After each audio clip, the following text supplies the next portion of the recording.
மனிதனுடைய வாழ்க்கையில நிறைவடையாத விஷயம் தேடல்.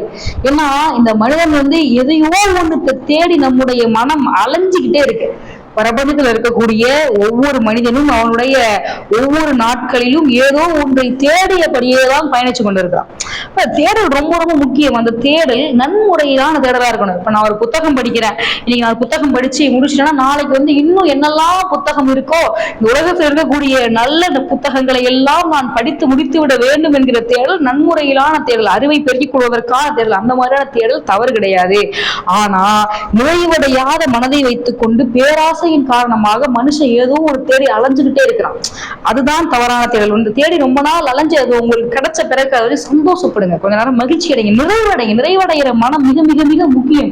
நிறைவடைந்த பின் அடுத்த விஷயத்தை தேட ரிலாக்ஸ் பண்ணிட்டு அடுத்து தேடுங்க. அடுத்தடுத்து கிடைச்ச உடனே அடுத்தது தேடக்கூடாது. ஒரு கவிதை வரி ஒண்ணு படிச்சேன், நெடுங்காலமாக நான் தேடி தேடி அலைந்த ஒன்று கிடைத்தது என்று மகிழ்ந்து கொள்வதற்குள் இந்த மனமானது அடுத்ததை தேடி அலைய தொடங்கியது அப்படின்னு சொல்லி. அதனால தேடல் இருக்கணும், அது நன்முறையிலான தேடலாக இருக்க வேண்டும். அனைத்தையும் தாண்டி மனிதனாக பிறந்த ஒவ்வொருவருக்கும் நிறைவடைந்து கொள்ளக்கூடிய மனம் இருக்கணும்.